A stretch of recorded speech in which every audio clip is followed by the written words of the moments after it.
Today, we're going to be discussing a really important topic. It's all about retinoids or topical vitamin A. We're going to be discussing which one is the right for your specific skin type, and there's a lot to choose from on the market.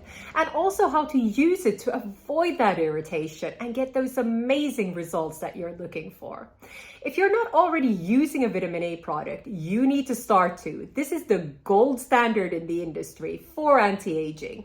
This has been used, in fact, from the 1970s, and there's study after study showing the effects on anti-aging, both for reversing signs of aging and preventing the signs of aging.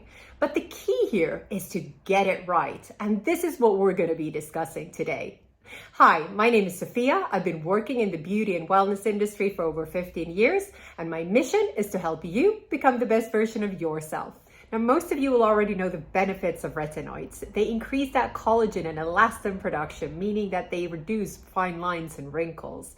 They also increase that cell turnover, which decreases with age, so you get newer skin cells quicker. That means your skin texture improves. They also help with pigmentation and brown spots. And what's more, they also help unclog pores and really help with acne. Before we go into how to best use your retinoid, it's really important to discuss the different forms of retinoids on the market, because there's quite a few and it can be a little bit confusing. So starting from the weakest to the strongest, also the one that has the least reaction to the most reaction. Your first one is your retinol ester. Then you have your retinol, then you have your retinaldehyde, and then you have your retinoic acid, which is also your tretinoin. This is the prescription form that you get from your doctor's office. Now, something important to be aware of is that the body can only utilize the retinoid in its most biologically active form, which is as a retinoic acid, which is the strongest form. So this means that the further down the chain the retinoid is, the more conversions it has to go through to become the retinoic acid, and therefore the weaker it is and the less reaction it will have on the skin. Now, I know a lot of you will be thinking, well, I'm going to forget about those weaker forms and go for the strongest one. I want to see results. And that might be right for some, but for a lot of you, it really won't, because you do want to avoid inflammation. Inflammation will be very bad for your skin, and we'll go into that in a little bit more detail later. But there really is a time and place for each of these ingredients. What you want to do is you want to start very slowly, and you want to start on a lower dose so you avoid that inflammation. Now, retinol ester is your weakest and least irritating retinoid that you have. This is really great for sensitive skins and people who are quite nervous getting started with a retinoid, and also for those who have really never been using active ingredients like alpha hydroxy acids, peels, or vitamin C products. So this is a good product to get started with and then start working your way up the chain of retinoids. Then you have your retinols, which is probably the most marketed form of retinoid because it's in all the drugstore brands and all the cosmeceutical brands, and you can find it in various strengths as well. A great brand to consider for this is SkinCeuticals. They also have various strengths, so you can work your way up on this.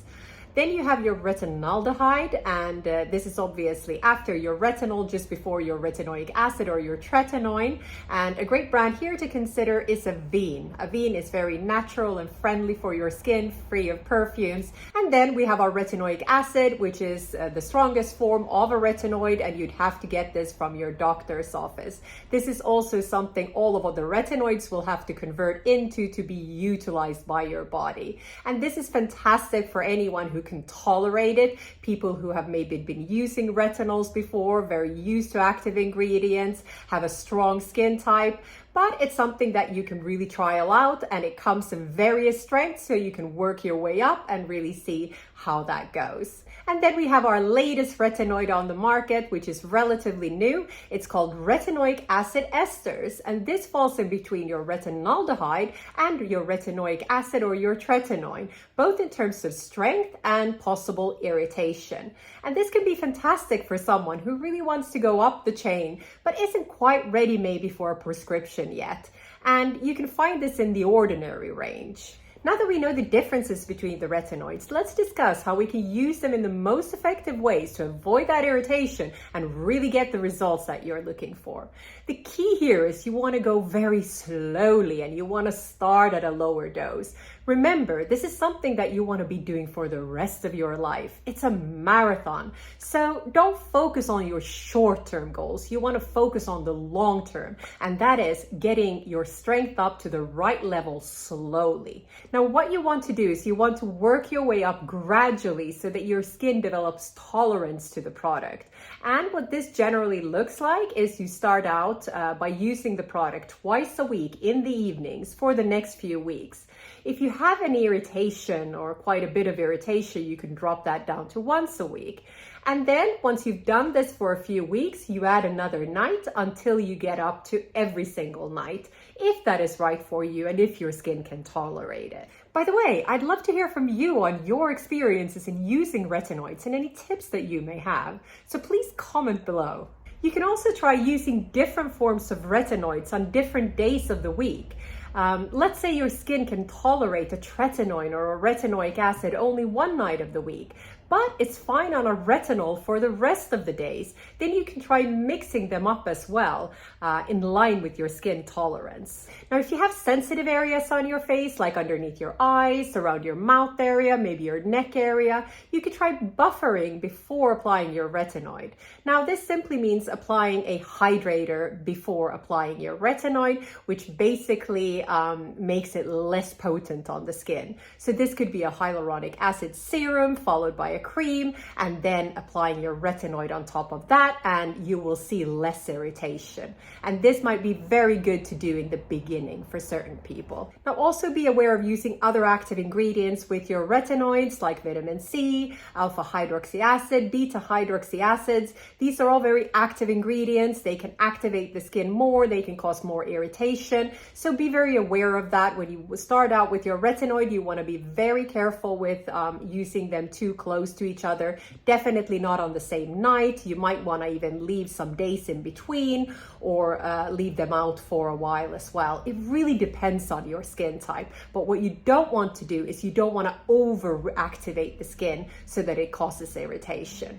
Now, a little bit of redness and flakiness is normal when you start using a retinoid product. But if you get really red and inflamed, feel very uncomfortable, it's really important you go down in your usage and quickly, because inflammation is bad for the skin. It affects your skin barrier, so your skin gets weaker. It also is bad for your collagen and elastin production, which is kind of why we're using the retinoid in the first place. Now, using a retinoid is very individualized and really has to do with how your skin reacts and what your skin can tolerate.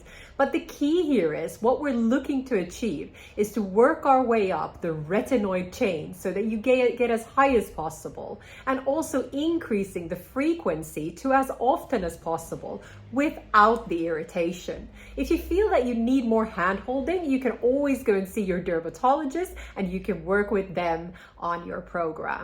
And make sure you don't forget your moisturizer. You'll need lots of this when using retinoids because your skin does get drier. So use a moisturizer that's perfume free and as natural on your skin as possible. This is important because the retinoid is activating, so you don't want anything to irritate your skin.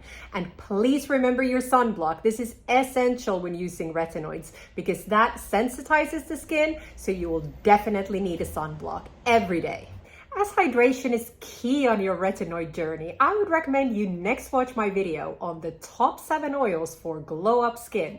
If you like this video, please give it a thumbs up and share it with whoever might find it useful. And if you haven't already, please remember to subscribe for weekly tips on well-being and beauty. And as always, I would love to hear from you, so please comment below. Thank you so much for watching and have a beautiful day.